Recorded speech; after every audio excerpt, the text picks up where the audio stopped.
কবর কাকে বলে কালকেও বলছি। এই জীবন্ত দেহটাই নফসের কবর। ওই কবর ওটা ওই রকম কবর যেরকম আমরা হতে গেলে 3টা শয়তানে পাথর মারি। ওটা শয়তান না, ওই যেখানে পাথর মারতে ওইটাও তৌহিদে বাস করে, পাথরটাও তৌহিদে বাস করে, হাতির হাতটাও তৌহিদে বাস করে, কিন্তু হাতির বন্ধকটা তৌহিদে বাস করে। তাহলে আমরা কেন বড় শয়তান মেজর শয়তান ছোট শয়তান বলি? ওটা বলতে হয়, কারণ তাহলে বুঝানো যায় না। ওটা অ্যালিগরিক্যাল ট্রুথ, মেটাফরিক্যাল ট্রুথ, ওটা রূপক সত্য। সুতরাং এই কবরটাও প্রমাণে দিতে হবে যেটা কবর। ওই কবরে লাশ চায়, আমি তো চাই না। মানে আজাবয় এই জীবন্ত শরীর, তার মধ্যে যে নফস আছে, প্রতিনিয়ত আমরা কবরের আজাবে ভুগতাছি। সকালে ঘুমের উঠে বাথরুম গেলা, খাইলা একবারই, মুখ হাত ধুইলা খাইলা একবারই, নাস্তা খাইলা একবারই, কাপড় চুপড় পিনলা একবারই, দোকানে গেলে ব্যবসায় গেলে চাকরির গেলা খাইলা একবারই। প্রতিনিয়ত আমরা আঘাত খেয়ে গেছি। তাই বলা হয়েছে আউযু বিল্লাহি মিনাশ শাইতানির রাজিম, সেই শয়তান হতে আশ্রয় চাও যে অনবরত পাথরের বাড়ি খাইতেছে। Who faces the stone through always.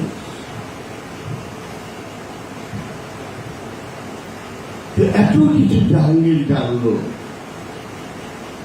তাকে আজকে আমার ফেসবুকে লেখে যে তুমি ধর্মদর্শনের সূত্র, you are the sun of ethic.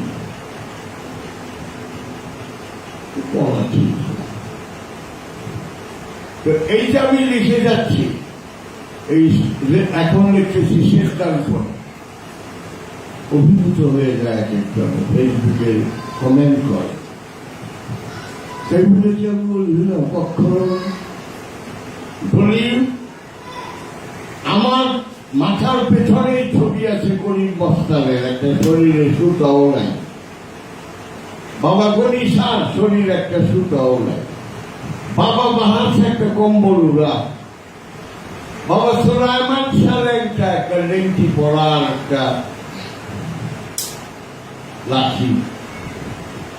তাহলে এইসবের ধার হবে না। তারা জন্মগত কবি, তারা যেহেতু সমাজ বহির্প্রিয় সমাজ জানে না।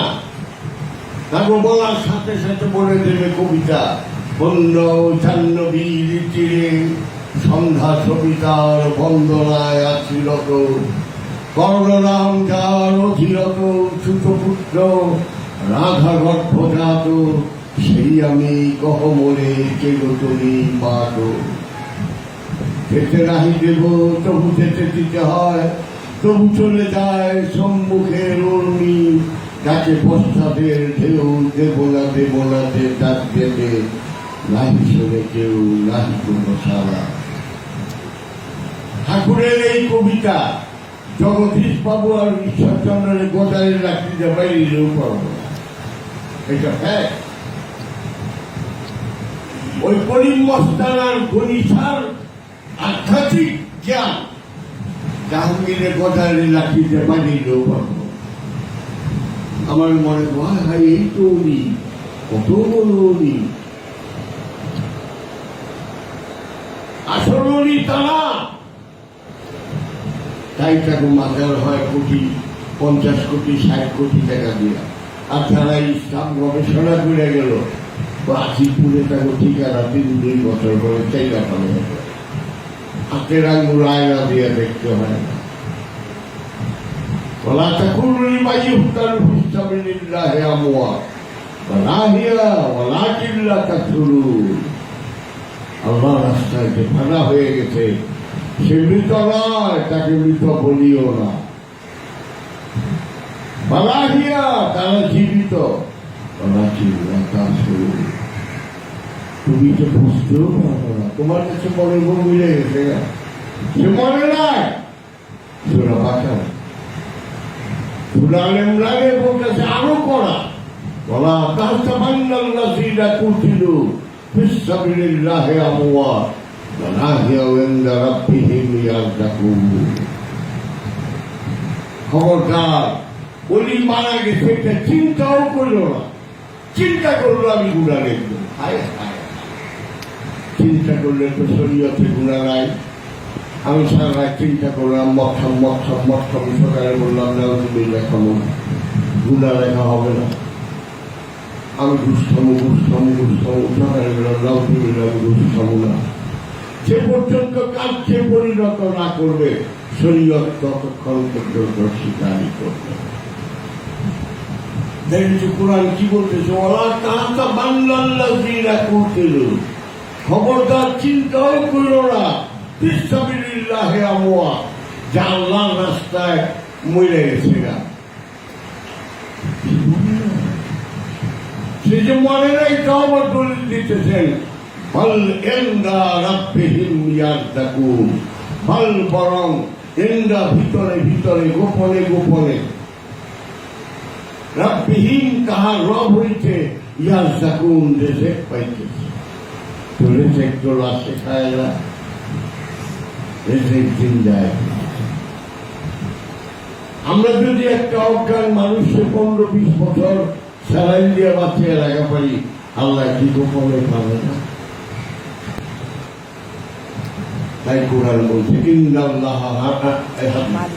ইন্নাল্লাহা হারামা আলা আরদি আমবিয়া, আমি নবীর শরীরকে মাটির জন্য হারাম করিয়া দিয়াছি। তাই ওলি সূরা কাহাফ, ওলি মারা যায় না কোরআনের দলিল, আর নবীর শরীর খায় না হাদিস।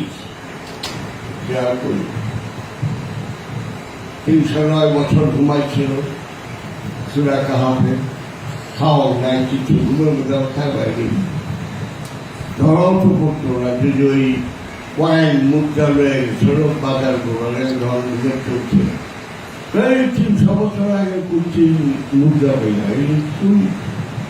তখন বুঝলো যে আমরা 309 বছর ঘুমাইছিলাম সূরা কাহাফ। এই সূরা কাহাফে ওহাবিরা জমের মতো ডরায়। কেন? চিঠির নবী না, চিঠির অলি। আর মুসা নবী, ওহাবিরা জমের মতো ডরায় যে নবীকে অলি কি করে ধমকায়। তুমি আছো ধৈর্য ধরা পারবা, জ্ঞান তো পরে অর্জনের কথা, আগে ধৈর্য ধরা পারবা কিনা এই সবটা আমি 3 বার দেব।